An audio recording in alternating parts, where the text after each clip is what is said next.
morning and welcome to the Capital Gang. I am Oscar Semoyam Soke, and this morning we have a continuation, so to speak, of last week's gang. In the studio already, I have Honorable Captain Mike Mukula. You're most welcome to the gang once again. Thank you very much, Oscar. It's my pleasure once again to come to 91.3 Capital FM. Capital FM. On the Capital Gang. So having you 2 consecutive weeks is just marvelous. And you can see, you know, politicians, you like those things of due to popular demand. I'm exceedingly humbled and profoundly honored to be invited on the double. And I know that by you coming to gang, you have missed out on the royal wedding that is about to take place. So we are grateful to have your company, imparting information on ongoings in the fuel industry in Uganda.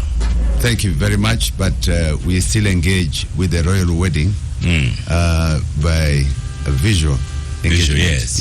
It's all over television. Welcome to gang once again, our favorite lawyer, Malcolm Pamizo. Thank you, Oscar. Very good morning to our listeners. It's a pleasure to be here once again. Mike Mukula called you distinguished lawyer, advocate. He's started the show with quite a few superlatives. I'm looking forward to the rest of them. And welcome, Mr. Moses Biarahanga, Senior Presidential Advisor. Welcome to gang, Moses. Oscar, my colleagues in the studio, and our listeners out there. I like the shirt. It is unlikely that you bought it. I think it was given to you as a present. I'm very choosy. But not to that level. I'm very choosy. I didn't mean Mike Mukula, I'd agree, but for you. Moses, I beat him. You beat Mukula? Yes, Moses beats me. You're being kind. No, they were exchanging pleasantries here at the beginning, and realized that they did shopping in the same store. Very recently. He was looking at my shoe and I told him it's an Aldo. I said, oh, even mine is Aldo. Right. I stopped Aldo because the shoes are not so expensive and not comfortable. These days I go downtown. So, Honorable Captain Mike, they've been, since we talked last Saturday, yes, there have been new developments. In Uganda, a parliamentary bill was passed, and in Kenya, I don't know what's happening really, the middlemen. But anyway, let's start with, in Uganda, what's the import of what was passed and what was the import? What's the import of that passing? I think, first of all, Parliament passed the 2003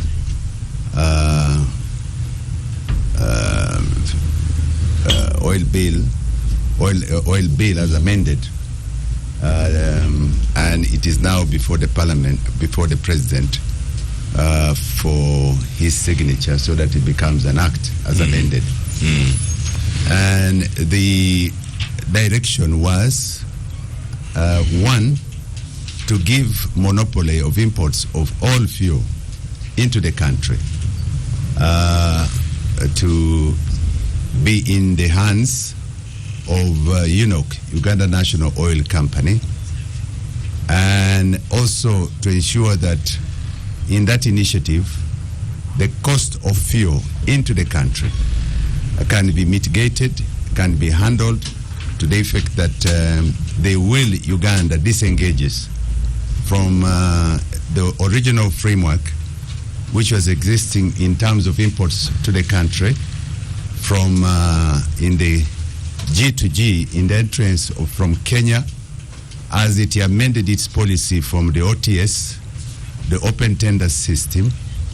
Now, the arrangement, as I gave you, just to refresh the minds of the listeners, was that before President Ruto took over, you had open tender system under Uhuru, President Uhuru, and when he took over, he was able to move very quickly and generate a policy shift to G2G, government to government, with the government of Saudi Arabia through Aramco, and the United Arab Emirates through their affiliate bodies.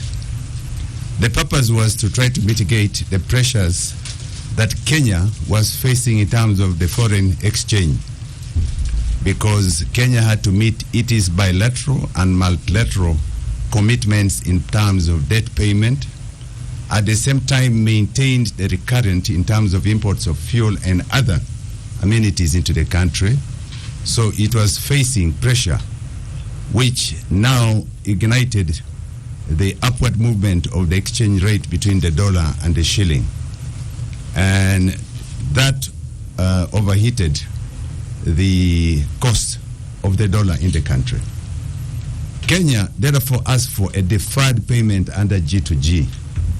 That deferred payment meant that Kenya would, in their initial agreement, defer the payment for 9 months. And until last month or so, that was renewed to the end of 2024 December. Uganda, citing the uncertainties in the imports of fuel into the country, and which generated the high cost of fuel at the pump price, went into evaluation of the whole process. In that, if you look at the import bill to the country, downstream from Mombasa to the pump price in Kampala, or the country Uganda, you will see that Kenya usually imports and brings in between 6 to 7 ships, large vessels, what you call fuel tankers. And in this, most of the imports, Kenya retains about 60%. And in that arrangement, it also supplies countries like, in the neighboring countries like South Sudan, Uganda, Rwanda, the DRC Congo, and so on and so forth. What therefore happens is that in the import arrangement, you will realize that the Kenyan speculators would buy fuel in bulk, because you will note that out of the 170 OMCs, oil marketing countries, that are registered in the country, 98 plus are Kenyan registered companies. And if you look at the market share, Shell, Vivo, Total, and Starbucks control 46% of our import volume and market share in the country. The other 167 then control 54%. What was happening was that the speculators would import fuel in Kenya under OTS or G2G, hold it, and then make between $35 to $40 per ton. Once they held that money, they will now be able to, through the what you call the line fill of KPC, Kenya Pipeline Corporation, pick this fuel from Eldoret or Kisumu, sometimes Nakuru, and be able to bring this fuel into the country. Uganda consumes between 6.5 to 7 million liters of fuel per day, making it an average of between 200 to 210 million liters per month. What does that mean? And let me break it down. When you import this fuel, you pay for taxes in advance, apart from paying for the white stuff. You pay for taxes in advance. And which taxes? Uganda taxes? Uganda taxes. Kenya taxes? Uganda taxes. What happens is that, for example, petrol, you pay 1,450 shillings per liter. For diesel, it is 1,150 shillings per liter. For kerosene, it's 200 shillings per liter. That would be achieved because out of this, Kenya now and these companies would bring this fuel into the country and make a markup of between $8 to $9 million, which will be retained in Kenya.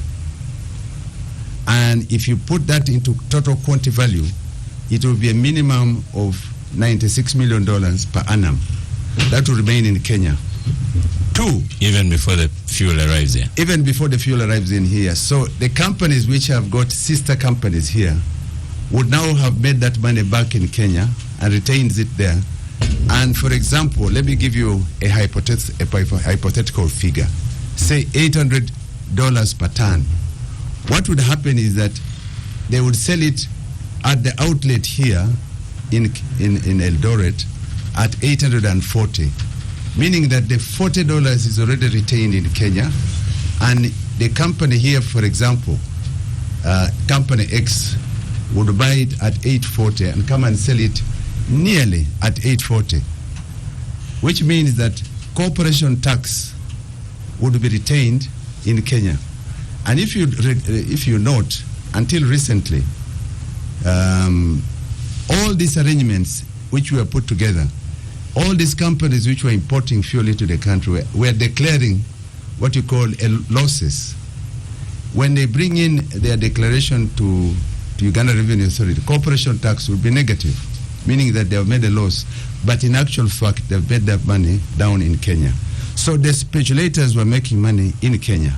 2, 3, there was also the component which was emerging. The fuel imported into Kenya, which President Ruto negotiated, had a component of interest rate. Uganda was paying for this fuel cash in dollars, but the component paid in and the fuel that we were buying had a small interest compounded on it, which would be passed on to the pump price in Uganda. And yet Uganda was not borrowing that fuel and did not need that loan for that fuel or that deferment. So in terms of the total framework, Uganda has now simplified this by generating what you call a policy shift, this paradigm shift, which, as you know, fuel is a cost pusher. Everything that you produce in this country, anything that, as you know, our comparative advantage is in agriculture, because 48% of the arable land in East and Central Africa is in Uganda. So our force value is in agricultural products. It is therefore important for you to note that in mitigating and ensuring that our value chain works on production and distribution, the strategic focus in this policy shift was to reduce the pump price, and that is the initiative of this policy. The two questions. You know, all that sounds very, very nice until we get to the company, the other company, Vitol. Yes. So how does it come in? And now, let me tell you one very important because thing. you're losing, or you've dropped all the other speculators and then carried one. Vitol supplies as a sole supplier currently in this policy shift, UNOC 100%. Sorry, just say that again. Vitol supplies UNOC as a sole supplier to UNOC 100%. 2, you'll also note that Vitol owns a Shell Vivo, or Vivo 100%.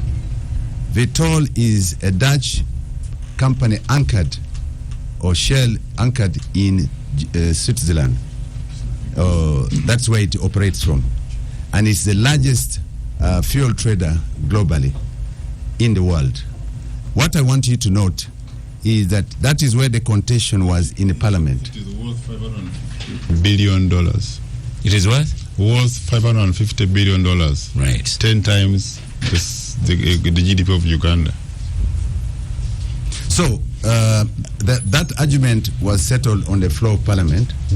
The whole thing for me as a person is that the key component of this is that how do we as Ugandans, how does the country achieve what you call value out of the cost of fuel at the pump price? You're kind of dodging the question. So you've given a very, very good background. We are using words like G2G. Yes. After Kenya did G2G, government to government, but then you sneak in a Vitol. So what's Vitol's role? Vitol now plays a monopoly, basically in supply to government of Uganda. That's clear. Yeah.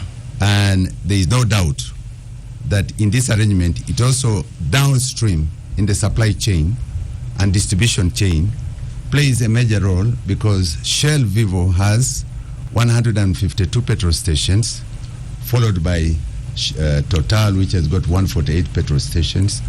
And when you look at the pump price, Vitol or Shell Vivo still has the highest price load when you look at its display. The retail price. Level. And now we've even given them a monopoly. Yes, but I want you to note, as it were. Anyway. Let me put you a rider here. Yeah. I want you to note that very, very important. And this is why I think we will have to look at it, the supply chain end to end, not just to the pump price, but after the pump price. And this is where we need to look at the pricing models here. Vitol, Shell Vivo remains higher because 70% of its market is government. 70% is government. So they have a price loading apart from just the supply that they offer to government. They justify that by saying that they have a wider spread of administrative costs and so on and so forth. But the cost loading, if you want to look at it, Shell and Total, the two of them, have the largest supply chain to government. And normally they extend this credit to between 90 to 120 days. And let me look at just the figures. If you look at the pricing, normally they're higher between 500 to 800 shillings per liter. If you cost and take it to the minimum, say 500 shillings per liter, multiply this and assume that government consumes 50 out of the 210 million liters, or say 200 million liters per month, just 25% goes to government. Multiply the 50 million liters by 500, you'll get 25 billion shillings. Go further, 25 billion shillings, if you multiply this by 12 months, okay? Yeah, yes. That will give you 300 billion shillings. If you multiply that by a quarter, by 5 months, 5 years, you'll have spent 1.5 billion shillings, which could have been saved if government was to again look at ways and means of mitigating those costs that could be passed to other expenditure areas of government. I intend to do a paper on this for you to understand the economics of it. Because the ultimate, this 1.5 billion, which I'm trying to draw, is being externalized. There is no reason why, in my own view, government should not set up its own arrangement, like the Ministry of Defense, setting its own fuel tanks, setting up its own reserves, working out a fiduciary or financial arrangement of having what you call strategic reserves, so that you can reduce the dependency and this cost, which is a leakage to our national coffer. Well said. Or managing the entire thing. But going back to the first part and last question to you, Honorable Captain Mike. You are a member of a NRM party. I have senior presidential advisor. So this wisdom that has come 35 years later, what have you been doing? No, I think that in every time of governance, it's not just Uganda. Uganda is a landlocked country. By law, we have a sovereign right to access to the sea. By law, the lawyers will justify that position. It's an international obligation.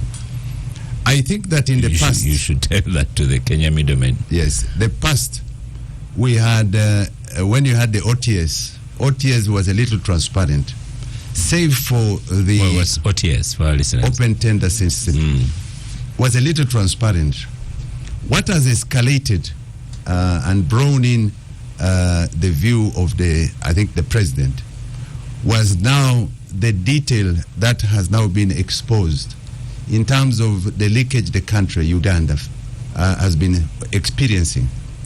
And you'll note that Uganda and Kenya sisterly countries. We have a bilateral, and we have been existing. We don't have the infrastructure, the line field. They have the pipeline. We don't have storage capacity at the port, and so on and so forth. UNOC, for example, is a new creation by Parliament and the policy of government, and UNOC is like CNOOC, China National Oil Company. By the way, globally, oil and trade of fuel, of fossils, is 70% controlled by governments. The private sector plays 30%. The attention was drawn recently when we had the Russia-Ukraine war, when prices of fuel escalated.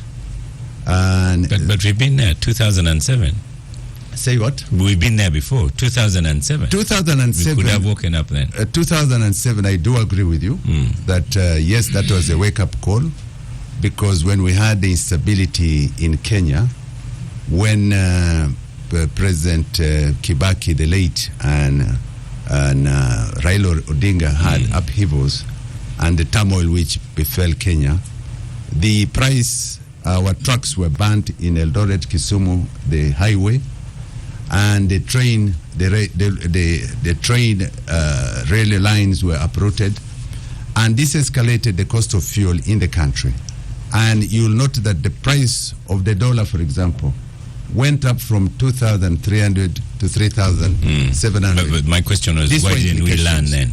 The point was that I think the policy should have been one or maybe three. One, to increase our strategic fuel reserves, but we came in as a private sector and built. You note that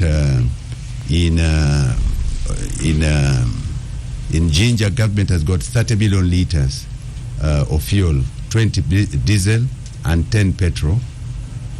We now, as the private sector, because this is private sector led and driven economy, we have built now the capacity under Mahadi of 70 million liters of fuel, and this cost is not amplified or sponged to the private sector, to the taxpayer.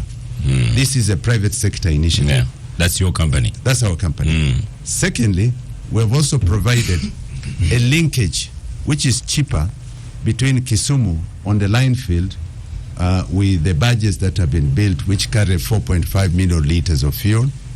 Each barge is longer than Nambole Stadium at about carrying 4.5 million liters. But the point I'm trying to give you is that the cost implications of this is that it is cheaper to bring fuel by water because than by road. And you'll also note that the charges are 161 by road per liter, and by water is 64 shillings. I'm going to interrupt you there. Yes. Because for these Bulangos, you need to pick up to radio. But on that, all of us are with you, and that's a good venture. And there are some questions I'll ask Moses Perohanga when we get to him. Let's start with you, the distinguished lawyer, using Mike Mukula's words, Malcolm Pamizo. Yes, a good thing to wake up, a good thing for government to wake up and take up control of fuel, and I hope it will be smooth all the way, and that we will manage the agitating Kenyan middle people who are being cut out of this deal. I'm recovering from that lecture on petroleum economy. Yes. A lot of information. And very interesting. I at the beginning of the presentation, I thought Captain was speaking on behalf of government as a supporter of the deal. I think towards the end there, it became a little. Actually, I invited him. The one who speak for government is Moses. Yeah, but when he was speaking at the beginning, you would think that. But again, it is. But I invited him as a knowledgeable person on fuel. Yes. So towards the end, there it became very clear that he's speaking as a private sector player, among other hats. Malcolm, you missed out a little bit on the unmentionables. He doesn't say a lot about Vitol, but that's what it is, an unmentionable, and we'll leave it at that. I think the bill has been passed. Joe Senyanyi is in, so maybe he'll speak a lot about it. Also, Ivan Rugamba, all of you welcome to Gang, and we have a Equal Opportunities Commission person, Head of Research, Monitoring and Evaluation, Bashir Lukungu. All of you gentlemen, you're most welcome. Yes, so my thoughts, initial thoughts actually, when this was tabled, was what are we thinking? But as I've read and listened a little more over the last couple of weeks, I've thought that it might not be the worst idea that this government has come up with, to be able, and again from the kind of economics that is being shared. You can say confidently that it's a good idea. To be able to, reduce the cost of accessing petroleum for Ugandans. You did pose a very good question, why now? And that's something that we're yet to hear an answer for. It doesn't mean we shouldn't appreciate it. I am still at pains to really appreciate how that is going to function, because nearly every time government has attempted to engage in business or in some kind of supply, we have had trouble. I won't go over it would be a whole show if we try to do that. So there's that angst around how confident are we that this time things are actually going to work out. I also have a challenge, and I would love to hear what Captain Mike has to say about, you do talk about how this is a liberalized economy. And that is in the same breath with a monopoly in terms of supply. What are the advantages of competition that we might be missing out on when we choose to go with Vitol? And has Total and Starbucks accepted this? Yes. So how do we benefit from this deal in a long term, in a manner that we wouldn't have benefited from if there were, let's say, 2-3 suppliers? Because yes, and we've had figures thrown around before about how competent government contractors are and how they are very, liquid. They come from a very solid base. But then if it has 100 times if its capital base is 100 times our GDP, 10 times our GDP, what kind of negotiating power do we have with this kind of monster that is coming to supply and can decide to turn off a tap? Because we know how important fuel is to our economy, but we are selling our souls to this one person that will then decide when we have fuel and when we don't. Let me give you some extra information. And this is interesting when we have an Equal Opportunities Commission man in the studio as we discuss these things. But between Total, Shell, and Starbucks, information from the Capital Gang, Mike Mukula, a week ago, yes, those companies own 90% of retail shops in Uganda. And the whole industry, those are now 3. They own 90%. But the whole lot of them are 46%. 46%, okay. But the whole lot is 175? 170. 170. Yes. So 3 of them own 46%. And the other 170... 167. 167. With the other 54%. That shows the kind of competition that we are talking about. So we might be in a monopoly. All of them. We might 98% are not indigenous. Of the rest. And so I think there's a much broader, and it would also be good if this was part of a much broader plan to address the supply of fuels in the country. It feels like it is a knee-jerk reaction. It doesn't feel like it was brought through a process. And Oscar, I'm a process person. I always believe that the product is only as good as the process. When you have an agreement being signed with Vitol before even Parliament makes an amendment, why do we need to make an amendment if the deal has already been signed? Why do we need to debate, discuss if the deal has already been signed? We know previous situations where we've signed. Didn't you discuss penalty? Which one? Penalty. I didn't want to go there, but you've brought it. So there was that was signed, and then we went to discuss, and we know where that. Actually, I'm not even sure where that ended up. So I think that it feels like it's a knee-jerk reaction to a situation. I'm think at the back of my mind even what the implications of the harmonization within the East African community looks like, because we are certainly taking away from our sister at the coast, who gives us access to the coast. We do have a right to have that access, but that right is not absolute. It is subject certainly to Kenya, so they can make it very difficult for us to access anything and everything else if we are focusing on government that. to government, that would be okay, but those business people would be the problem. They'll be the problem. On the hospital bit, I think it was the Senyonyi committee that wanted, but Senyonyi is here. He's here with us. That wanted to go and Lugezi check the hospital, and they said December 2024 we shall have a hospital. No, I'm talking about how when they wanted to go and check.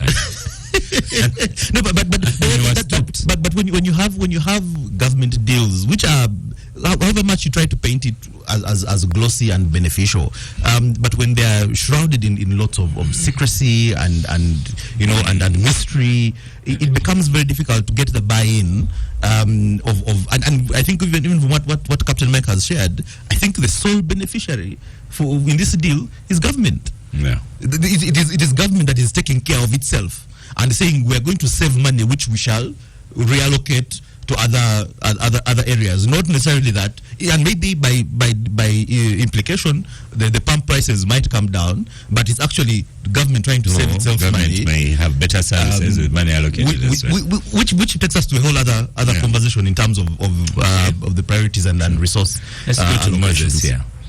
Yes, Moses. The idea, a lot of people accept that the idea is good, but then it kind of gets diluted when you bring in Vitol and when you have a contract quickly signed even before Parliament. So why couldn't the government have done the whole thing? UNOC is doing the whole thing. Because see, if you get the background from what Honorable Michael Mukula has explained today and last Saturday I was listening in. First of all, before the current government in Kenya, what Kenya was to do, they would advertise, give a tender to a company to import fuel and sell to both Uganda and Kenya and other countries. So where they were buying from, we don't know. Where they were buying from one person, that's why people are obsessed that why only Vitol, the one who is importing for us, where was he buying from? Do you have any idea? You have just said it was open tender. No. You see, the role of that tender is now being taken by UNOC to import for Uganda. But Kenya would get someone, a company, they would advertise, and that person would import for both Kenya and Uganda. We had no role in who other than Kenya deciding it is now this company who is going to supply Uganda. Uganda is saying no. So that person will go and buy from Vitol or from other people, the refineries. And now we are saying let's buy from the supplier directly by a company. If the money which was going to be, I was reading the paper that the Kenyan business people would make about 100 million a year in just importing for Uganda. They import and then sell to companies which are operating in Uganda. But now that role, or their own companies operating in Uganda, whichever it was, so that role is going to be played by UNOC. So if UNOC since for them is not profit motivated as a government company, that's one of the reasons Mike is giving here, which could bring down the prices. But if it was to maintain the same price level, it would mean that money will go to the treasury. The profit the profit the Kenyan company would otherwise make would go to the treasury. So I wouldn't see any problem with that. But you can use it to mitigate against bringing down the prices. So the fear of why using Vitol, who were we using before? People were quiet about it. Now, but if Vitol being a supplier, their beneficiaries that they wouldn't want to sell to you at a price not in the market price in the world. But the advantage with Vitol, like Mike was explaining, first of all, the Kenyan government, because of having issues with foreign exchange, even as some companies here, we want to mention, who are exporting to Kenya, have been saying it is very difficult to get dollars out of Kenya. So it was also strategic when you say, why now? If Kenya is going to have problems of importing for you, what happens? Because of foreign exchange issues.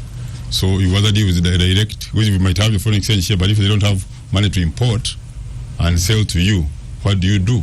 So you have to come in at the right time, make sure that you don't have issues of lack of fuel for the country, just because one who has importing for you doesn't have the money. And then Vitol is willing to give credit up to $200 million to UNOC, because otherwise we would have to capitalize UNOC.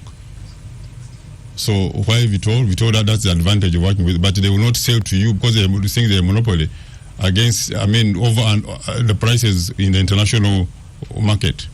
But they're able, as a seller, saying, okay, I can offer you good credit terms as long as you're buying from me alone, which is good for our country, and this being the biggest player. Otherwise, if Uganda was to go see to them being supplied by so and so and supplied by so and so, then we would have had now as a government to bring into the money, to pass money through Parliament to capitalize Vitol, to be able to have enough financial muscle to import for the country and so on, and so whatever it's going to do to be able to do it. But now they're able to get the fuel, sell it to the dealers in Uganda, and be able to pay Vitol in a good time. So it's a good deal for the country. Yes, it seems like a good deal. Have you sorted out the implications of, the transition? Would there be a problem? There shouldn't be a problem, because that's why it has to be given time. It has the time for because the rest of the process remain the same. The fuel will come at Mombasa. It passes through the pipeline up to Eldoret. Those remain the same. The pipeline is owned by the Kenyan government, so those payments will continue.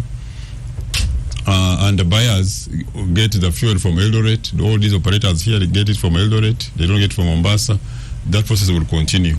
The takeover, that will be worked out at technical level, but I wouldn't see any shortage of fuel in the country just because any person has come in.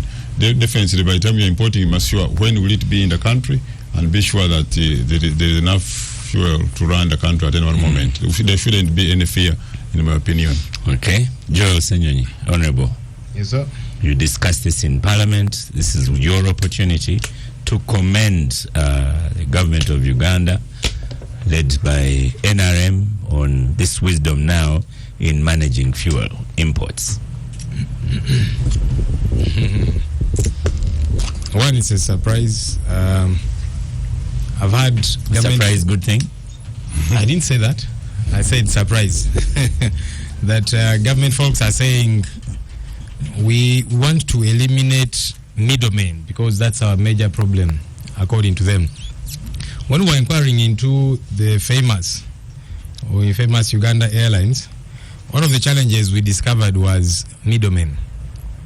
They were spending plenty of money on buying fuel from middlemen, and yet the suppliers in Dubai,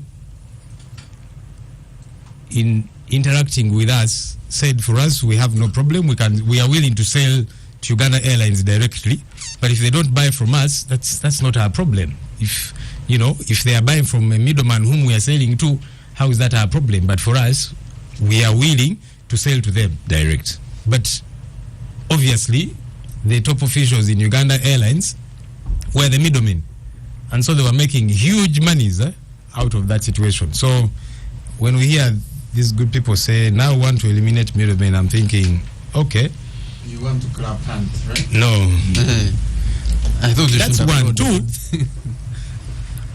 you say it's important that we be orderly. If you're saying something is good, why do you want to do it under the table? That's one of our concerns. An agreement was signed with Vitol Bahrain, and you are now coming and saying we have the agreement, now let's process the law, let's quickly amend. Why are you putting the cart before the horse? If it is a good thing, why not do first things first? Let's first agree that it is a good thing. Tell us about the goodness therein, and once we are convinced or otherwise, then go ahead and sign the deal. But you have quickly signed the deal under the table, and now you're running to do things backwards. It's problematic. That already causes us to smell rats, because we have been here. We have been here with these kind of deals. When we were inquiring again as COSASE into Entebbe Airport and its expansion, the Honorable Minister of Finance, Matia Kasaija, signed an agreement for $200 million, which he did not read. This is what he confessed to us as a committee, and the media was there, so these are not my words. Because you see, the things we found in that agreement which were problematic. When you have issues, you run to China, which is giving the loan for mediation. When that fails, you go to court in China, and so on. So everything was skewed towards China. Whenever Civil Aviation Authority makes their budget, it has to first be sent to China for approval. This is a fact. Before they withdraw money from that escrow account and so on, China has to first approve. And several other issues which the minister himself confessed and said, look, I wish I had known, he said, my technical people advised me that all was well, so I signed. I said, but you're an educated man, sure, with your exposure, at least you should have read through, because by your own confession, you're realizing that what you signed was a bad deal for Uganda. And of course, he promised, he said, yes, that already happened, but we're going to do everything possible to make sure we pay back, we shall not lose our airport, and all of these things. So we have been here. We have been with the Umeme situation. We saw what happened with Bujagali, Pineti Coffee, Luboa Hospital that Malcolm has been talking about, etc., etc. Because you must open yourself up to scrutiny. Then we are sure what you're doing is right. But these backdoor dealings are problematic. Now, the question of a monopoly, we liberalized the economy. If we are to make exceptions, it must make sense as well. You're saying now we are going to have a monopoly, which, by the way, Vitol is a shareholder of Vivo Energy, which trades as Shell. You were talking about the different players. So now we know who has the monopoly, don't we? You've knocked out everybody else for whatever reasons. In a hurry. In hiding. You're bringing it to light. Because in essence, what they were telling Parliament is there's nothing you guys can do apart from rubber stamping this thing. You've been there before, and there's nothing you could do. There you are. You just signed. So sometimes they pretend. They'll say, okay, let's first come and seek the approval and amend the law. Then we, even when they'll get whatever they want. And so I saw some NRM MPs during the committee seat, the committee that was handling this matter, huffing and puffing and making noise and what. Then on the floor of Parliament, they were saying a different thing. I said, hey, what happened here? So you can do that. After all, you'll have your way with the numbers, yeah? But be organized. So if you're saying we already have the agreement here, you don't ask Mike Mukula privately about it. He might tell you what he thinks. Yeah, if he's honest, privately he can. So we now know who has gotten the monopoly, because we know who they're trading as. But you see, the question of a monopoly, there is no guarantee about fair prices to the consumer ultimately. These guys, Vitol Bahrain, they'll probably go and seek for funding and source for funding. Because the reason we are doing this, We're saying UNOC does not have the financial muscle to purchase from the refineries or infrastructure. So let's get Vitol, business people and so on. They will seek out for funding wherever. Who is going to foot the bill of that interest? It's a final consumer ultimately. You don't have any proper guarantees. You see also, and why it's important, if you're saying this is the best, expose it to open bidding. Let there be other players, yeah? There are some other players like Hake International Limited, which represents something called Maersk Line Limited, ES Group, and others which have asserted their capacity to finance this whole process. Now, Maersk, I'm not even saying they are the best, but I'm saying, why do you not open it up? If there's other people who are saying, we can do what you want Vitol to do, we have the capacity, put them all on the table, let's get the best out of it. Why you quickly? Or Mike Mukula's. Whoever, I don't care.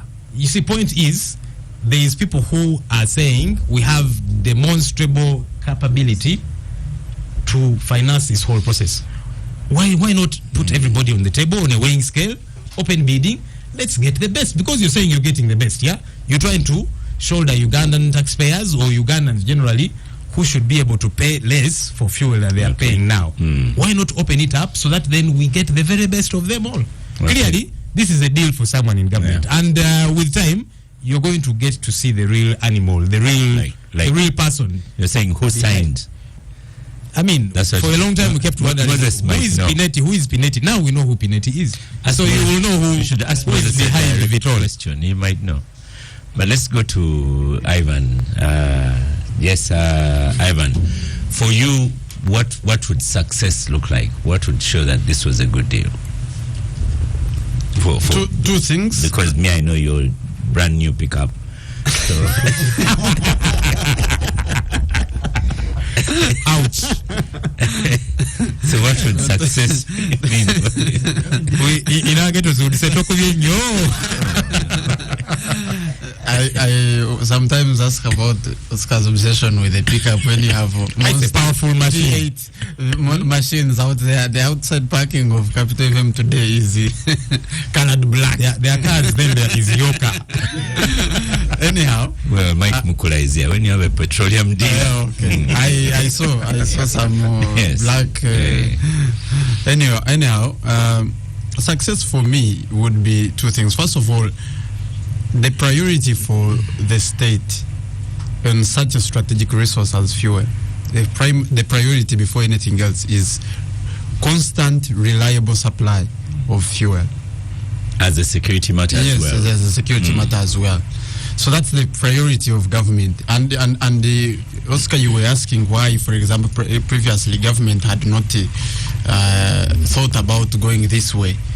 But of the many issues that the Ugandan state has had, at least since 1986, fuel, reliability of fuel as a strategic resource has not been one of that. So there's a popular saying that if something is not broken, do not attempt to fix it.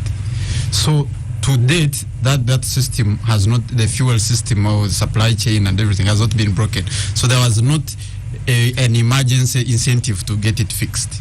But right now there has been a development in recent times where Kenya, a neighbor and strategic and partner, unilaterally decides to change the process of procuring this fuel and availing it to its partners, especially landlocked ones like Uganda, by eliminating the open tender system, which was also responsible for the maintenance of the price. Because now the cost of fuel is the second priority. After you ensure reliable supply, then the cost or the price of that of the fuel is the second priority. And so you realize that before, at least on the open tender system, every metric ton of fuel was being purchased at about $35. With the elimination of the open tender system, the price has all of a sudden shot up almost 3 times to over $100 per metric ton. So with the shooting up of price, and especially in the short term, you're no longer now certain also. First of all, the price has changed. It has shot up almost 3 times. there was now need for government to step in and say and reject the prices, because Oscar, we've been lamenting here over the last 3 years over the skyrocketing of prices at the pump. So the government had the genuine reason and the legitimate incentive to step in and say, now that you have destabilized the open center system, which we've relied on all these years for regular and affordable supply, then we need to look into, because if you allow this unilateral decision to go, what happens the next time Kenya wakes up and says so government must also show that we are not cannot be held at ransom. As I said, once you disrupt a functional system, then we can also react or decide to review the existing system. Okay. So that was the primary incentive. Okay. And I want to allay the fears of Malcolm and about government doing business. Yes, government has burnt its hands in some business undertakings, repeatedly, but it has also had successful undertakings. For example, the national water, for example, is the most successful water system in the whole of Africa. It has repeatedly won awards. This is a government. National Water is a government company. It's a government-run, company. Vision Group, which government is a shareholder, is the only profit-making media, state-run media enterprise in the whole on the whole continent. You have several areas where government is doing business functionally well, and since we set up under the table, that can be a commission that is you can legitimately criticize that commission, but that does not take away from the fact that what government is doing is a legitimate thing. And UNOC, since being set up, has so far executed itself very competently against the existing actors in the oil business, against SINOC, against Total, that are already existing. So far, at least we have no reason to doubt UNOC's readiness, for example, to assume every responsibility. And it is not a very old company, but at least since it's set up, it has been conducting itself and executing itself. We would only worry about the transition. Fairly competently. Yeah. Okay, we're going to stop. I wanted to squeeze in Mike Mukula before the break, but let's have a break, and then Mike will come to you just to close out this topic. The Capital Gang on 91.3 Capital FM. Welcome back from the break. There's an announcement here by the chairperson of Ngora High School All Students Association. Invites all you OBs and OGs to the Ngora High School, together with all TESO members of Parliament, LC5 chairpersons. I don't know whether this was directed at Mike Mukula. LC5 chairpersons, RDCs, religious and cultural leaders, civil servants, all the boards and PTA, friends and well-wishers to the reunion and fundraising to buy computers and equip the ICT lab. This is on 25th, that's next Saturday, Cloud 9 in Soroti City at 2 p.m. So, Honorable Mike Mukula, you better be there. So, in conclusion to this topic, Captain Mike, what can we see that will be a sign that this has worked well? What can we look out for? What does success mean to you? I think success to me means that we are bringing home, first of all, the resources that should have been in Uganda. For example, corporation tax, which I said earlier on, which I elucidated on. Corporation tax, which is being paid in advance to Kenya, because the main supply chain, 98%, including the ones that are trading here, Robies, Haas, and so on and so forth, is paid for in Kenya. Here they declare, and you can always look at inland revenue, domestic taxes. They declare nil, the losses. They've been paying these corporate taxes into Kenya. 2, transport. 98% of all the trucks, if you went to Malaba, Busia, looked at the trucks, they're all Kenyan. And you'll find that this now, if we do a shift, you'll appreciate the component that Uganda will benefit from. Fees and so on, levies. Kenya, for example, as I've said, has got now the highest palm prices in the region. Why? Because Kenya employs about 9 different levies and taxes on its fuel, including the increase from 8% VAT to 16%. You'll find that the pump price as now until yesterday was about 217. And this has created a lot of uncertainty in the supply chain. Uganda is managing what you call supply economics. Supply economics means you deal with consumer. You want to address the factors of production and distribution in order to tackle poverty. Now, the center of gravity of production and distribution, including marketing, is oil. And that's why reducing the pump price is of a critical and strategic nature for the country.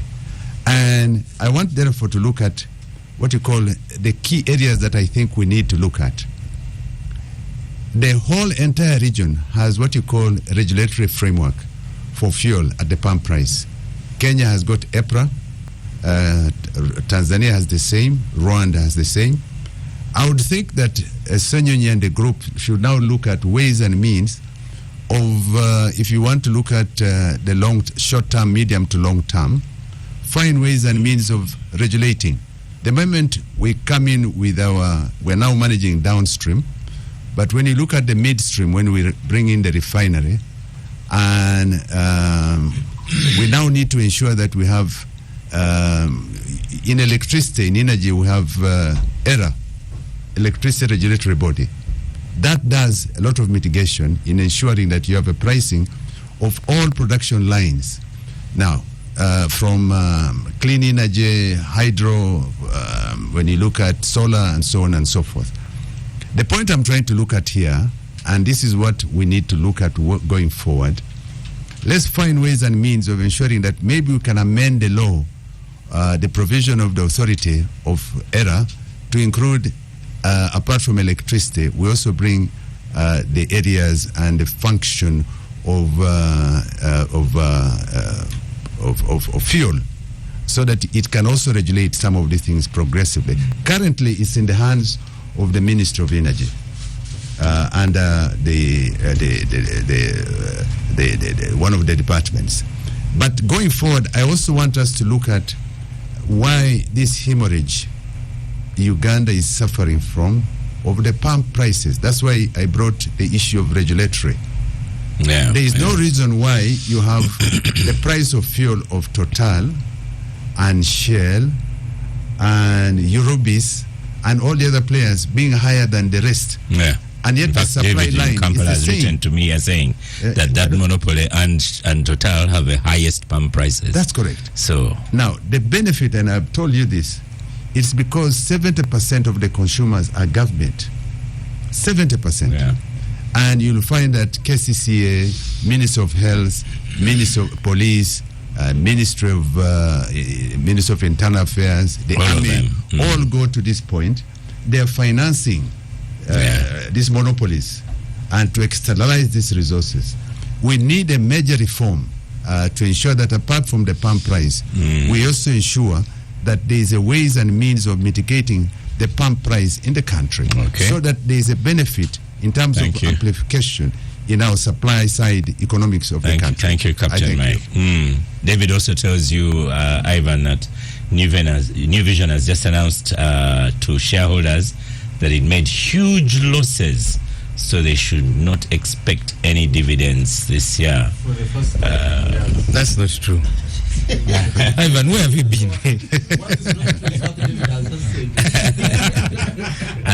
are you saying, Ivan? Jimmy in Kampala asked you need to ask why our sovereign immunity had to be waived in the agreement with Vitol, as Joel was saying as well. Okay. So, Equal Opportunities Commission, you're most welcome to the Capital Gang. Mr. Lukungu Bashir, thank you for coming to Gang. Last week we featured that your 10th annual report, only a little bit, and I hadn't received the whole report. And then I got it from the Equal Opportunities Commission itself. So, whereas we had looked at the worry that most public employment opportunities, the people that have greater access are those from the west of Uganda, which seem to, blow up. But then when I read a lot more things, actually, it is not just that the problem. There's one, for example, so you have a long list of areas in Uganda that do not have access to an LC3 Health Center 3 or Health Center 2 is another big problem in Uganda. Thank you. My name is Bashir Lukongo. As a commission, I think on 7th of November, we released what we call the 10th annual report on the state of equal opportunities in the country. Like I said, this is the 10th. We've been actually we have a series of reports from the 1st to the 10th. And the EOC Act of 2007 gives us, under Section 24, subsection 2 and 3, gives us the mandate to produce an annual report on the state of equal opportunities in Uganda each financial year. However, besides the Act, we have commission members that are 5 and they're appointed by the president. They're led by the chairperson of the commission. We have the vice chairperson and 3 other members. One of the deliverables by His Excellency the President is that members of the commission must, without fail, produce an annual report on the state of equal opportunities in the country and submit this to the Speaker of Parliament and a copy, EOC. Yeah, and a copy to the President. So each financial year, we are supposed, according to the Act, to produce an annual report on the state of equal opportunities in the country, but also as a deliverable by His Excellency the President of the Republic of Uganda to the members of the commission. Bashir, what are you apologizing about? We ask you different questions. So you have gone to the President of Uganda, setting himself up. So now, why we are saying you found out that job opportunities are mostly accessed by people from the West. You stick to your report. So in addition, you said that there are not enough health centers in the country, so access to medical services are. But now you're saying, every year you have done, and the president does this. Bashir has got to be cautious. So yeah. You go to the report. So this annual report, the 10th annual report, is not all about employment. This annual report has thematic areas, and one of the thematic areas in this annual report is employment, access to employment in among MDAs. The other is about political participation as a thematic area within the annual report. The second one is under human capital development, where we picked issues to do with under education. There was performance under UPE, Mamina PLE and UCE and USE, but also access to the loan, where we call the higher students loan scheme. But also we went ahead under human capital development. We talked about access to health facilities. That is the mapping of health facilities across the country. So maybe I can begin with access to health facilities across the country. So under access to health facilities across the country, we found out that there are certain districts that do not have health facilities, health center phones, and even district hospitals. And these included, I think, Namisindwa. That is according to the Means of Health Master List of 2020. And Namisindwa, Kalachi, Agago do not have any health center for or a district hospital. However, for district hospital, there are parameters, there are numbers that are supposed to be followed to have a district hospital. But the health center for, they also do not have. But also, we went ahead to look at specialists, distribution of specialists across the country, and we found out that the number in post is only 4%. Number in post. The staff. So vis-a-vis, and these are mainly in Kampala. I'll give an example. For example, we don't have a cancer institute, maybe in Eastern Uganda. This is a fact. That means that a person, for example, who is suffering from cancer or breast cancer, he has to come to Cancer Institute in Kampala. We were talking about a mother, for example, in one of the districts, maybe in Bududa, has to travel a woman has to travel to Cancer Institute to be diagnosed to find out if he or she has cancer, if it's breast cancer, and then treatment starts. But since there are no hospitals, or there's no cancer center in Mbale, or in Mbale, in Bugisu sub-region, this woman has to travel to Kampala for checkup and find out if he or she has cancer. In medicine, or in the medical world, they call it, most of these patients who are suffering, for example, from some such diseases, are lost to follow-up. What do we mean here? Is that they come to Cancer Institute for the first time. They are diagnosed with, for example, maybe breast cancer, but they never return when they go back to Mbale. Why? Because of lack of maybe transport. They don't have the transport means. They don't have where to stay. So because of the cost that involved in terms, the medication, whatever, may be free, but because of other costs that are involved, this woman ends up remaining in Buruda. And that's why you realize, for us in Islam, there's what we call shirk. They are blaming their neighbors of bewitching them. Yet, this is a disease that is as clearly manifested on this person's body, but is claiming, because of the lack of specialists, that the specialists in the nearby center or the nearby town, they are blaming a neighbor that you are bewitching me, you have bewitched me, things like that. So what are we trying to tell government? We're trying to tell government that please distribute the hospitals across, so that there is inclusive access to some of these facilities across the country. About health facilities, about health center 3s and health center 3s, yes, these are fairly distributed across the country. At least we found out that almost all districts have a number of health center 3s, and at least, and I've said only but around. You have listed here 40 that have none. I said 40. at least. Oh. I said at least. So and 40 may be even, because we have very many sub-counties, for example, in the country. So 40. Okay. Yeah. Yeah. Pardon? There's no district without a Health center Center 3. 3. Yes. So and there are other issues within the report. For example, we talked about political participation. Yes. When we talked about political You also participation, talked about creation of municipalities and so cities. maybe I can talk about a bit of political participation. Under political participation, we talked about the composition of cabinet in terms of male and male and female. We realized that the trend has been increasing. Currently, our cabinet stands at 45.8% female, and the balance is for the male, of course. That is a plus, and we actually when you look at it, we are actually number 49 in the world, 49th in the world, and we're doing well on that. Of course, we are not beating other countries like Rwanda, South Africa, Senegal, Namibia, and others. But also, there's some of these, where we get some of these issues is we get complaints from the public. Of course, there's a list that was actually circulating, for example, claiming that majority of some of the constituencies are from one sub-region, one region. So we went and did an analysis. Is this true?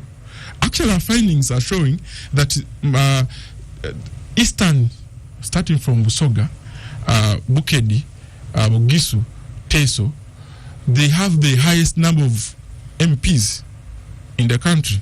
This is followed by Western, and then Northern, and then Central. So it's not true. So you see, there's a null. What people think is existing, but that null is now put to an investigation, which is a research, and now we've proved as the commission that indeed what people think is not a fact. It's not true. So our report is now trying to answer to what the public was saying, which is not true. But also, the way Ivan is shaking his head when you say you have found out that most MPs come from Eastern Uganda, not Western Uganda. But I have been shaking my head throughout this presentation. But also, we've seen, yes, because we've seen that we have more members, for example, 33.8% women members of parliament. Yes, women members of parliament. But come at local government level, LC5 chairpersons, we only have 2.6%. Look at LC3 chairpersons, LC1 chairpersons. Out of the total number of LC1 chairpersons that we have in the country, we only have 3% being female. What does that one mean? The implication in that, it means that without affirmative action, still a woman is lagging behind. Without affirmative action, we cannot have, for example, a person with disability being represented in any level. We only have, for example, one chairperson who has a disability in all the districts. We don't have a chairperson. We don't have, for example, ethnic minorities represented right away from lower local governments. When you talk about ethnic minorities, we are talking about the Ik, we are talking about the Batwa. Some of the Dodoth, some of these people are not represented. Without affirmative action, we cannot see them anywhere. So, as a commission, what are we trying to say? As a monitoring, because this report also acts as a monitoring and evaluation tool, so that we're asking ourselves, as affirmative action achieved what it was intended to do? What is the impact of affirmative action? Yes, we've had representation of the different groups. For example, the youth, at parliamentary level, the women, the older persons. As this translated, has it gone down, for example, to the LC1 chairpersons? Do we have youth who are LC1 chairpersons? Do we have LC2 who are women? Do we have LC3 chairpersons? You make good points. So, Mr. Bashir Ukungu, let me interrupt you here and just ask you one question before we have discussion around the table. Okay. Where can people find this report? And what would you like them to do when they find and read the reports? Okay, one, this report can be found in Parliament. It can be found. You want me to go to Parliament? No, it can be found on our website. We can give you a hard copy from our office. But also this particular report. So a person comes to your office, requests for a hard copy, and they get it. Then also as a report, how do we use this report? How do we use the report? There are recommendations in this report. These recommendations go to particular entities. Yeah, let me read one recommendation. Yes. Government of Uganda should increase the budgetary allocation to the health sector budget to meet the 15% threshold of the Abuja Declaration. So that one now goes to the Ministry of Finance and Parliament. So we shall follow up with the Ministry of Finance and Parliament to ascertain how far have they gone to implement this kind of what? You're using Malcolm's words, saying, what did Bashir have for breakfast? No. So actually, the different recommendation, if you read this report, one of the chapters, that is chapter 9, is showing you the status of implementation of the previous recommendation. What have the ministries, departments, and agencies done on our previous recommendations? And they have answered to this. We don't only depend on what they have told us. We do tracking. We go on ground to ascertain how far. Is it true what the ministries have told us? Government-aided schools, I see you put a red flag. Nothing done. They have not increased staff. Yes. So that's why, and that's a response from the Ministry of Education. Okay. Let's start with you, Joel. The Equal Opportunities Report. This is the 10th version. Have you read one before? It's quite informative, actually. One, I want to appreciate this report because they've captured a couple of things that we talk about, only for detractors to say we are just politicizing issues. So, pardon? Or you are the detractors yourselves. Moses, go on. So, there are things that we have talked about. We are about to sound like broken records that are not paid attention to. You are just talking about healthcare. Yeah. Here they capture that Bukedi sub-region comprising 7 districts lacks a regional referral hospital. 7 districts. Out of 52 government general hospitals in Uganda, approximately 60% of the country's districts lack such facilities. 4 districts have neither a government hospital nor a health center. 4. Agago, Kalaki, Namisi, Ndua, Napak. 172 sub-counties lack health center 3s. Can you imagine? This is problematic. So mothers will continue dying, during childbirth.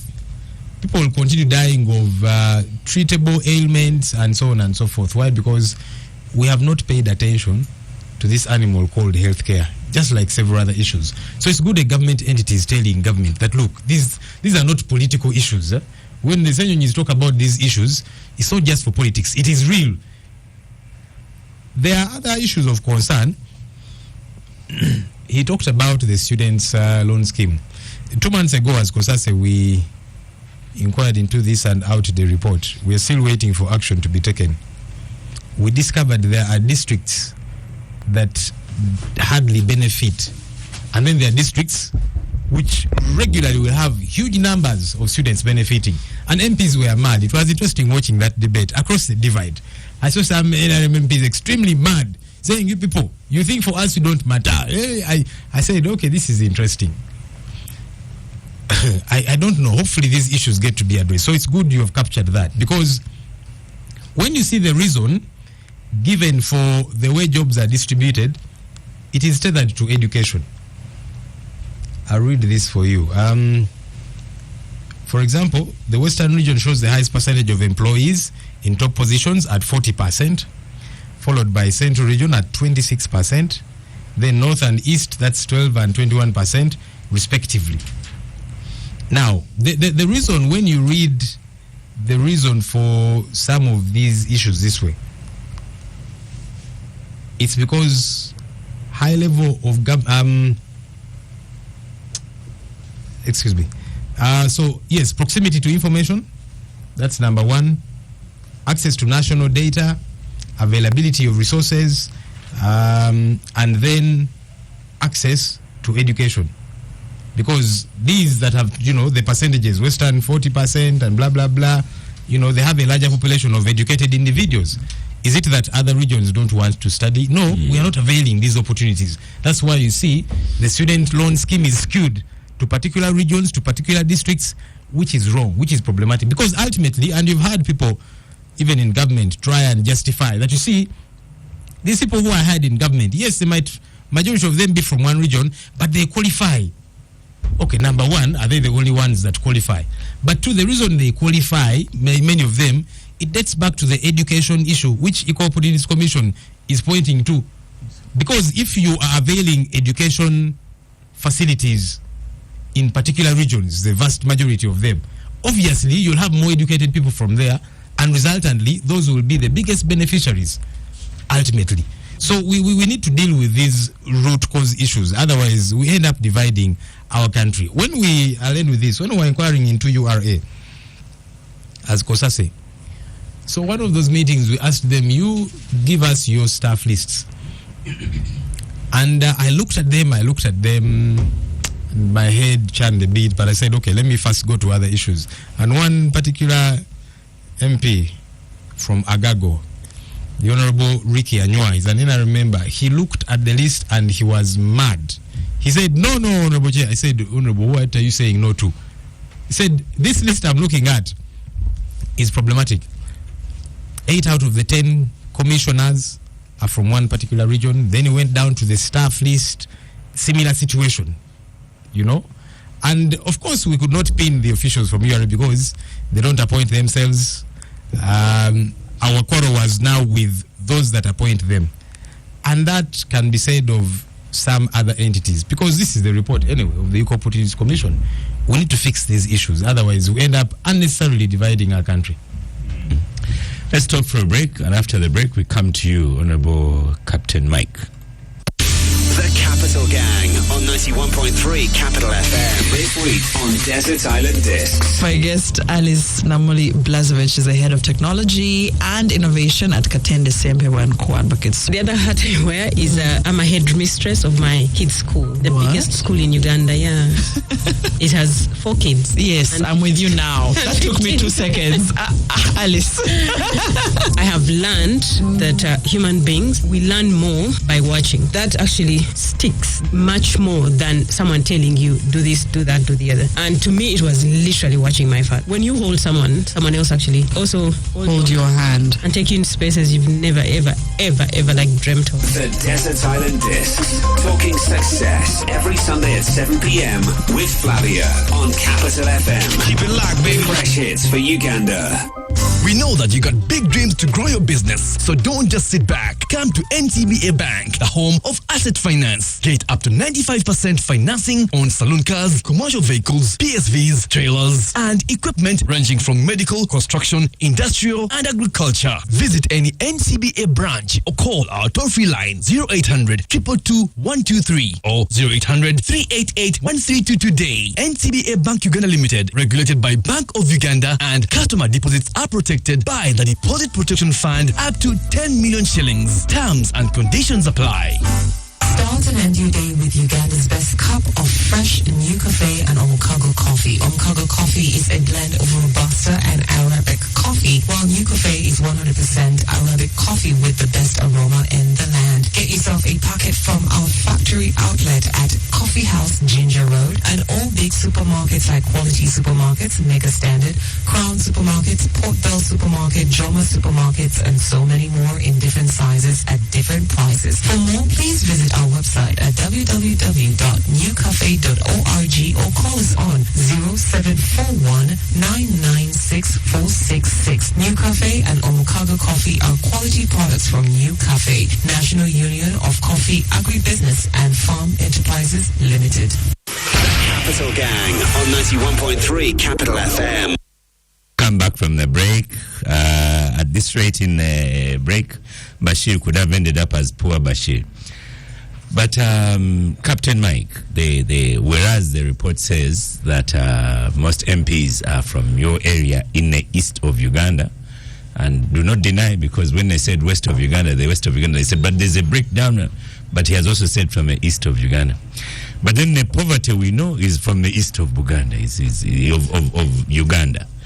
The places without health center 3 or 2 east of Uganda. So he has a list. You read the list. They enjoy about 30% on that list.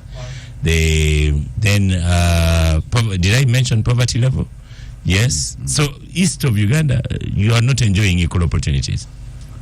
No, I would first of all like to thank the Equal Opportunities Commission for their report. And this is a constitutional provision. And they have raised areas that tackle the political, economic, and social aspects of the lives of the people of Uganda. And that's why the matrix of the issues that they have raised touch on key, very fundamental issues. For example, as you said, that in the health sector, there are certain districts like Namisindwa, Kalaki, and so on and so forth, the park. These are new districts. These are new districts which were not in the provision of the health sector strategic plan. The health sector strategic plan integrates and interlocks with a multi-sectoral approach in budget allocation in what you call the medium-term expenditure. Mike, people are listening to you in Capital Gang, even from home. I'm giving as you are saying these things. They are listening to him. They are listening to him. Yes, Kalaki deserves, and it will get a district. But it broke out of Kavermaido. It was part of Kavermaido. And you will see that Kavermaido initially did not have even a district hospital. It was elevated into a district hospital, and certain provisions, including ambulatory services, were provided to the districts. The question now is that there are also certain aspects which were raised in the report, like staffing. The staffing. and also the intricacies that emerge out of the treatment, for example, of oncology or cancer, which are very precarious, which are referred to the national hospital in Mulago. You see, when you look at the whole framework of it, of government expenditure, and that's where resource allocation is key. You will note that initially, primary health care in the health sector strategic plan 1 and 2 was focused, the budget was focused on immunization, getting what you call non-communicable diseases treated, like malaria and so on and so forth. The new trend now is that non-communicable diseases are on the rise, like cancer, lifestyle diseases like diabetes, pressure, and so on and so forth. In a year or two, they will be at par with non-communicable diseases. That's why the strategy now is shifting. Initially, it was health center 2s, health center 3s, health center 4s, and health center 5s, in order to address what you call community-based requirements or needs. But now the theme is shifting, and I want you to note that in terms of that strategic framework, all the referral hospitals in the country have now been supported with what you call diagnostic equipment, radiology. You now have, for example, Arua, Lira, Gulu, and so on and so forth, having what you call something higher than, much better than even an MRI. They now have CT scans. Most of these hospitals they have CT scans that work. Yes, they work. Now, the main thing now is staffing, because this is new technology, training and capacity building. The other point that you'd want to note is that in terms of the demographics, there's been what you call a gain the country has been able to achieve out of immunization. If you look at the recent statistics, the age between 0 to 4 years is 16% of the population, which is about 8 million, 7.9 million Ugandans. The age between 82 and above is 0.4%, which is less than 203. Now, what does that show you? We now have a population between 0 to 30 years, which is slightly over and above 50% of the population. It's a young nation. The demand in terms of the health and priorities are shifting. The upper level, you now have what you call an inverted pyramid. They now demand more schools, primary schools, because look at 0 to 4, 8 million. How many primary schools do you have? We are producing every day, 5,000 children and above. Those are recorded in health centers, 5,000 approximately. We're producing over 150,000 children every month. So what are you saying? What am I saying? The population growth, the Eastern region, gains, as it were, will need to have a more thorough approach. We need budget allocation. This budget allocation is out of a narrow revenue stream. Less than 3 million Ugandans are within the radar of Uganda Revenue Authority.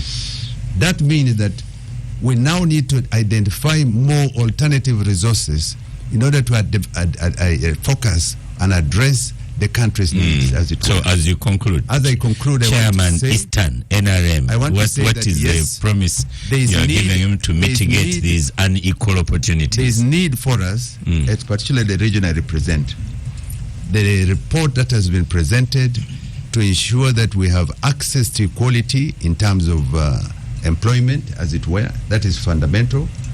It is also important that areas of poverty, which are higher in the north and northeastern as a result of the wars we had in the past, the instability. Karamoja had nearly 60,000 guns, and post-independence, Karamoja was unstable. It was a no-go area. Now, these are areas that are now being addressed. The focus now is that this report must be tabled to cabinet for effective directional approach. But I want to say, hasten to add, that the manifesto that we are implementing is addressing most of these fundamentals, and that's why it is skewed towards what you call the supply side economics and social factor to ensure that the needs of our people are addressed. Okay. Malcolm, you've heard, and Captain Mike has responded about things will look good soon in the East. I was thinking even in the private sector, it is Malcolm enjoying top job as a distinguished lawyer. I have described from by the East. Malcolm is the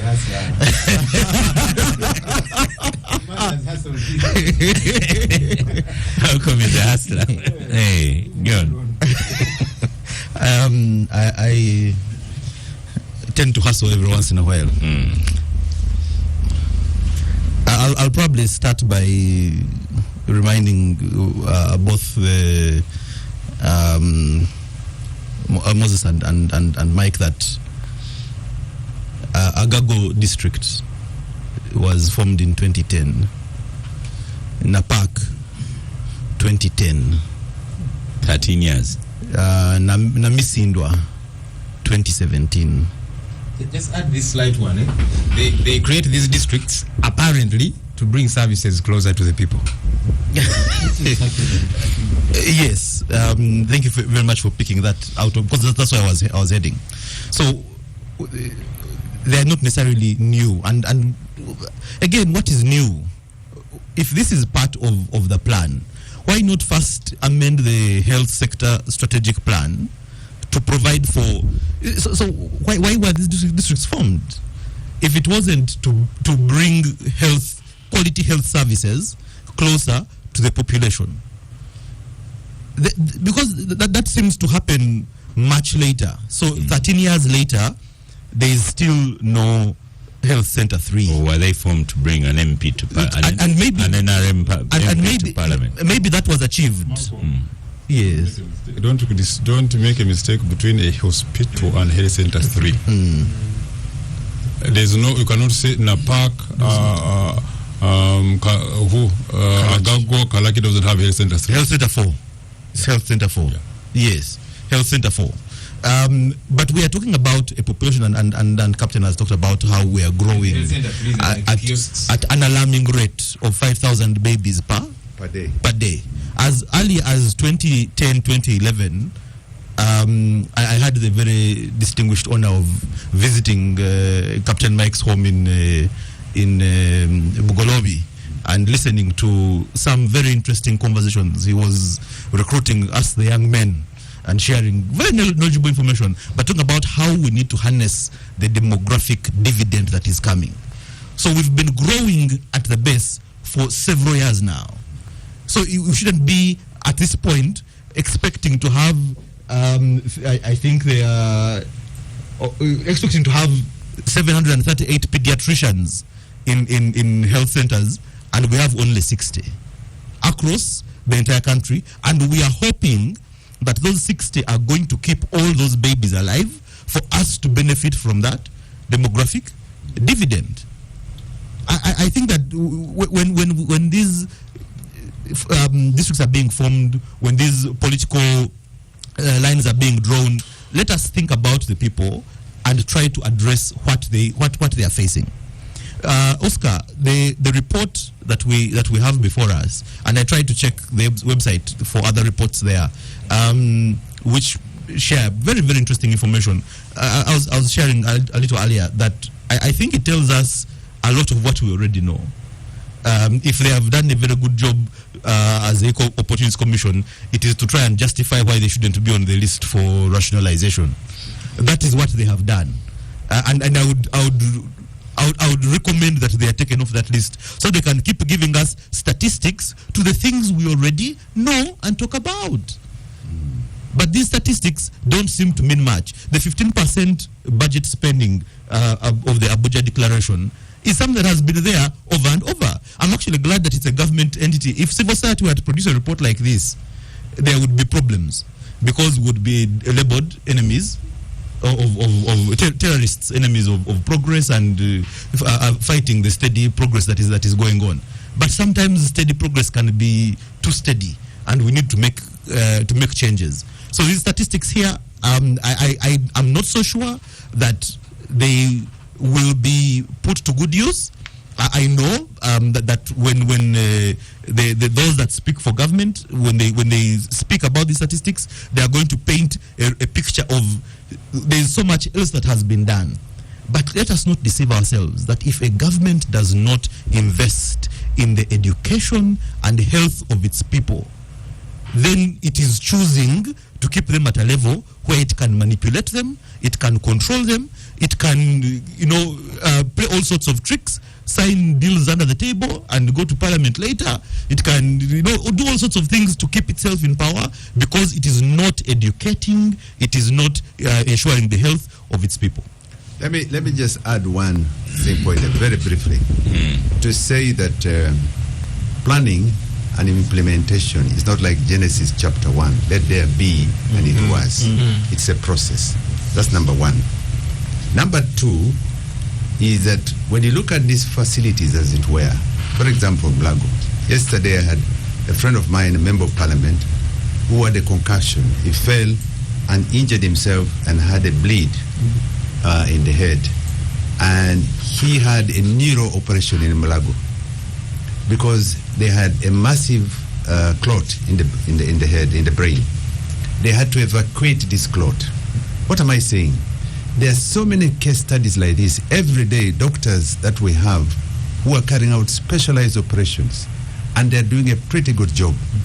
However, when you look at the social demands versus the capacity we have as a developing country, we still have a challenge. Well, as we come to you, Moses, MKZM Katongole on Twitter says Uganda Cancer Institute has opened in Gulu, plans are for Mbara and Mbale Soti. Too little but some progress. And I think he was here on Gang some time back, crying for CT scanners. Why are they only in Kampala? Now every RRH, what's RRH? Regional Referral. Oh, has one. Functionality very low. Why no specialists posted there?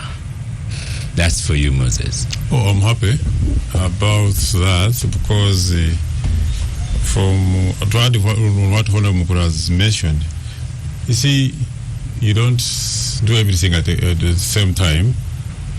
Our line... You need 40 years. Our line... Well, even more. The countries you compare yourselves to have been there for over 200 years. From when there was American declared independent, 1776. So how many years are those? More than 40, definitely. If you know how to count Senyon. 200 definitely it's more than 40. So you guys have been saying take off since 30 years ago. Every year we are taking off. We are taking off. I'm saying I'm happy about some of the issues you have talked about in that message. In our manifesto, the manifesto which we are currently having, the Katongole has just mentioned what I was going to say. That we put it, even you look at our manifesto, page 73 of the bridge version, we are saying we shall construct regional cancer centers in Gulu, Arua, Jinja, and Mbarara in this Kisanja Jitulimu. So the message you have just got is to prove what we promised. So I'm happy that it's happening gradually. And then also, but finish off. Say now we'll staff it by the end of Kisanja. That's how you should finish it off. And also, when Mike says here, an MP went and got neurosurgery. Yes. Me, I'm just saying, of course, of course. Yes. Of course. And if it is not enough, they might fly him to Nairobi. No, not enough to me. There's even a more I'm not interrupting. I'm giving you better words to use. We even had a more complicated case of what is called the interlocked twins in Soroti Referral Hospital. Dr. Podoi and the specialists in that hospital carried out a separation which would not have been done and had been rejected in Mulago. The point is, these are children of peasants. They are alive and kicking very well. And that was done in Soroti. So, Oscar, now... That's a good example. Oscar, the other thing we put in the manifesto under health sector was to equip all those regional referral hospitals with the equipment which that same person is talking about, because they were less equipped to meet the challenges they were meeting. Now I'm happy that I hadn't gotten a report from Harris, but now that somebody else who is not in the studio is telling you that it's already happening, the equipment, giving them MRI, CT scans, and so forth. It's important that all our regional referral hospitals and even go down to lower district hospitals get this equipment. And now the challenge is pointing out is staffing. So that's a good challenge, that at least you have the equipment, have the people to run them. And one of those points was raised by Malcolm here about staffing. You see, staffing, when we, as the government recently raised the salaries of scientists, on this radio people are making hullaballoos, quarreling, blah, blah, blah, blah. Those specialized medical personnel are on demand worldwide. You need to pay them well. Why don't you pay them well? We need to pay them well. But when we did it, we were quarreling. We were quarreling. Why are you desegregating? What blah blah blah. So why are you paying science teachers? You missed the import of the quarrel. Why are we paying science teachers more? But the other scientists who want to be a doctor will be taught by science teacher. How will he become a doctor? We just not out of the blue. So. But anyway, for me, I'm happy we know what we are doing, and we're doing it very well. And also, when you're saying we need the people to run these institutions, they must be paid well. These are scientists, they must be paid well. And that's our line. Someone here was answering himself. He's saying 172 health centers, sub-counties don't have health centers to raise. Well, out of 2,000, I think the progress is doing well. Or the 172, yes, they don't have, but out of 2,000, many already have. Yeah, but even those are like kiosks. Wait. But that's why I said equipping. We put in the mind, but equip them. And somebody is one outsider who is not in this studio, who is not a government official, is saying they are being equipped, and you have heard it yourself. Now, so and that's part of our line. So our NRM policy on health has been first. Immunize children. I don't know the Eco-Poronte's commission report on immunization. Is there a district or an area where children are not immunized almost 100%? That is our health policy. Number one, immunize children. In Rotary, we have done a lot of that immunization. It's not. See, for you, talking about the hospital, you go to the hospital when you are sick. Malcolm, you know that in Rotary, we have done a lot of that immunization. Immunization, the bulk of it. Immunization is preventing going to go to the hospital. If you start with the hospital without immunization, then you'll have a big challenge. So our policy has been have children immunized, have health centers raised in every sub-county. In fact, our target with the health centers which were there in sub-counties which were there by 2018, by now almost each one of them has a health center 3. The challenge has been the creation of new sub-counties. In fact, let me add here, Moses. Yep. In the 2001-2006 Health Sector Strategic Plan 1 and 2, for 10 years, government built 869 health centers 1 to 9, equipped the hospitals and with 325 ambulances. The idea was to reach, to ensure that within 1 to 5 kilometers, every person had a reach. Captain, come again. How many ambulances? 868. Okay. Moses, go on, because we are out of time. That's why the ambulance system. Captain Mike, send us where you are quoting that from. Complete, Moses. Look at I want to go to... Read the Health Sector Strategic 1 and Health Sector Strategic 1. And to go to Ivan. Yes. Okay. So on the health, it has been a major point in the discussion. So first, have children immunized, but they don't fall sick. And we used to lose, we call them 6 killer diseases. We increase them, I think about 13 now, including diarrhea, including cervical cancer for the girls and so forth. We increase the immunizable diseases to ensure that our children don't fall sick. Provision of clean water services, so that some of the diseases as a result of clean dirty water are significantly reduced. Now, the next stage has been after immunization is ensuring each sub-county has a health center 3 which offers general services. Now, for health center 4, and we say let's first equip all the sub-counties before you go to all health and health center 4 was meant for the constituencies. So obviously, when you create a constituency, you're going to require a health center 4, but other services in that area there.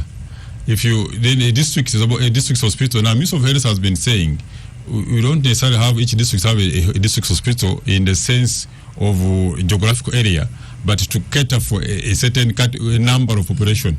To look for about 500,000 people. So if you look at Namisi, not having a district hospital now, we because as a district, but within that area, we find that same Nafa hospital is catering for Namisi because it is within the population geographical area. So that caters it. If you go to Agago, you'll find there's a hospital in the region either Kitugum or Pade, which is catering for that population of about 500,000 people. So most of those, but the best is having a health center 3 at a sub-county, because that's what caters for because most of the diseases we have here are malaria related and so on and so forth, which are antenatal, postnatal, giving birth, which can be handled at health center 3. If there are any complications, they can go to health center 4. But that area has been, we are doing our best, and we are not so poorly doing. In view of that, but in view of the Bashir here raised the issue of 15% Abuja declaration. Some of these declarations are overstretched. If you are going to say 15% Abuja declaration on health, 15% of what declaration on this, then what will you do? When will you do all the others? And in view of the demand, but we signed on it. We could have refused to sign. Even one for education, we could have refused to sign. Otherwise, you have no budget. It was renewed, and we still went back. Otherwise, you have no budget. So, Ivan, on that one, we can't agree. We cannot go by those declarations all the time, because none talks about security, none talk about roads. They talk about some few issues. So when will you if it's 8 million are healthy, then they will work on the roads. But Moses, let's go to Ivan. When will you do security of a country and it's number 1? Oscar, I've been perusing through this report, and it's a two-sided thing. You can just look at it as a glass that is half empty or one that is half full. Because when you look at some of the figures, even the ones that they are calling that they're being the subject of clickbaits or popular commentary, they don't give the other side. Like Moses, for example, pointed out, if you say 176 sub-counties do not have health center 3, that is 7% of the sub-counties in the country. It means 93% of sub-counties are all covered. If you talk about that is what I am saying. So you will mention the 100 and they will sound many, but when you compare that, the sub-counties are 2,184. Yes, but you see, the message is that government appreciates this, and majority have been covered, and they are going to cover the. You are seated right next to Malcolm, and he will also tell when you. You consider that Ivan, Malcolm will tell you that if you kill only one person, it is enough to but some of these figures and some of these classifications are the function of our continued demarcation and distribution of districts and administrative units. You see, if you say these sub-counties do not have some, 5 years ago, some of these perhaps did not exist. But as we create more administrative units, we go closer and closer to ensuring that every radius, to the people. And right now, if you look at, if you look at the you continue. No one can. The listeners are concentrated on you. If you look at the National Development Plan 3, for example, and reviewing the previous progress on the others, nearly 90% now of households in this country are in a 5-kilometer radius of a health center. Nearly 90% of the households in this country, and that is deliberate because government's priority has been preventive health care. Because health is only repaired in hospitals, in these referral hospitals, in national referral hospitals. But maintenance, it is serviced at health center 1s, 2s, and 3s. So maternal mortality rates have come down. Yes. In fact, mortality rates have come down, and the general population in terms of the equation on healthcare has improved tremendously. But stop using that quote of 5 kilometer radius. Just say, you should say in Kampala, because 5 kilometers in some areas is a long distance. Yeah, but 5 the idea is that 5 kilometer radius at most is walkable. At most, the biggest for a person who is ill. I'm saying. You see, what is the alternative? 5 kilometer radius. Yeah, just advise stop using that quote. Because you cannot say you will have a health center. No, Oscar, you cannot say you have a health center in every household or at every or in every LC1. You know? Finish off, and I ask Bashir. Anyway, but concluding, there are other many things that the report talks about. For example, it shows that over 86% of MDAs that were assessed, for example, pass the gender and equity assessment by over 50%. Over 86% of MDAs that have been assessed. And mind you, even the figures, of course, they've only looked at 3,000 private sector jobs, the ones that the Senyunis are saying are predominantly in the West. There are over 300. There are over 300,000 public sector jobs in this country. The report assessed over 3,000, which is about 1%. So some of these figures are important for their symbolic value to prick us to be more ambitious, but they do not necessarily say the picture. They do not mean that the actual picture is grim as they say, because everywhere, Oscar, you will find anecdotes. You will find anecdotal evidence of a sub-county that does not have 100% of services, but the best way to evaluate the performance of government is to do percentages, to look at an overall picture, to assess averagely. And let's go to Bashir, Mr. Bashir Lukungu.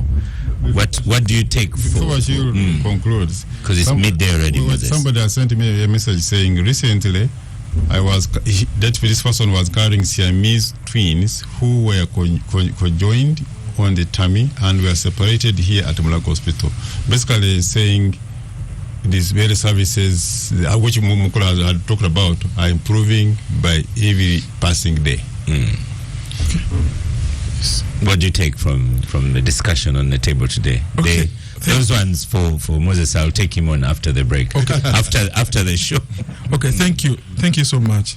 Me, what I would say is that meaningful inclusion of all requires applying an intersectional lens to identify and understand the often overlapping layers of exclusion and make sure that the diverse population, including the most at risk and others, can participate, benefit, and access the services in this country.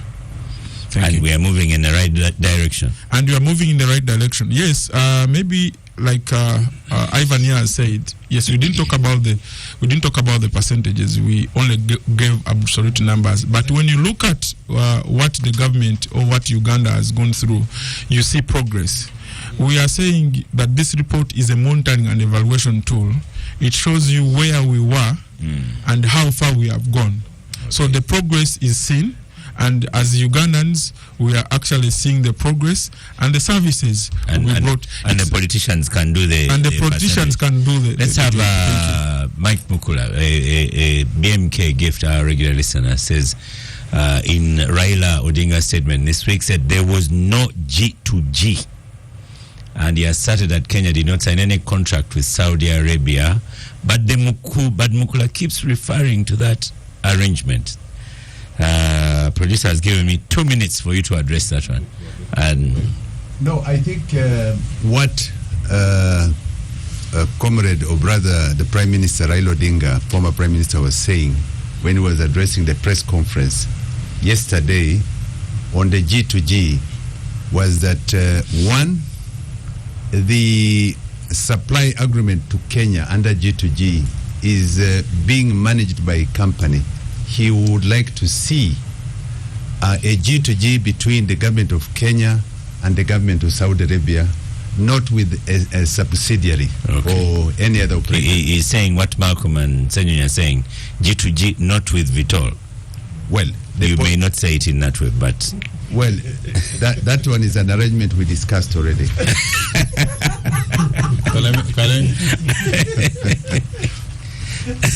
But the fundamental that you'd want to capture here is you've done that, it. Moses, 1 minute. We would like to leave the Kenyan politics and now concentrate on perfecting the G2G of Uganda. Okay. Moses, 1 minute. 1 minute. When you saw me here, I got out of the studio to answer a question which was raised by some people here about why was the deal signed before. I talked to both. Why was it signed undercover? Not undercover. That one we can the put 2 minutes for it. The cover was there. It was not undercover. It was only before they parliament passed the bill. Yes, the cover was there. It was under the cover. So I talked to both the Attorney General of Uganda, the Honorable Kiwanuka, and also the Permanent Secretary Ministry of Energy, Princess Irene Batebe. Now, on these two issues, first of all, government had to agree with the business partner on the business provisions of, like now, Vitol is supposed to, among others, build a 300 million liter capacity here in Kampala for fuel reserves, which can last for up to at least 1.5 months. It's part of the contract, but also the contract would only become effective after Parliament has passed the law. That provision is already in the contract, and also 3 is since the Vitol is also financing the capitalizing UNOC, they had first to agree with a partner on certain terms before you go to Parliament and say, this is what I'm going to do. On the question of won't that create prices being high, there's a provision within the even contract. Sovereignty issues. There's a provision in the contract that they will be monitored. The prices Vitol will be offering to UNOC must be competitive internationally. So we're going to just say, because you're buying from only me, I'm going to say to you at a very but that's a great area. If Vitol says because of some markup issues, or I'm dealing with this and so on, I've got to break the I say it must be competitive. Thank you, listeners, for listening to the Capital Gang. Thank you. Bear with us. We've run a little bit late. Mega Yogurt, thank you so much for your support on Gang, Star Cafe. Thank you so much. Performance of Star Cafe has been a little bit poor this morning. I don't know, Malcolm, if you came with your samosa in the pocket. Oh, okay, you had. Maybe it is Bashir Okungu. Maybe it is Bashir Okungu has not eaten. So, I am Oscar Semoya Msoke, wishing you a happy weekend, enjoying the royal wedding. We are dear friends. Sometimes a gangster has lost his mother, Daudi Mpanga, Mrs. Joyce Mpanga, an icon in the country. May her soul rest in eternal peace. So we shall see you next week.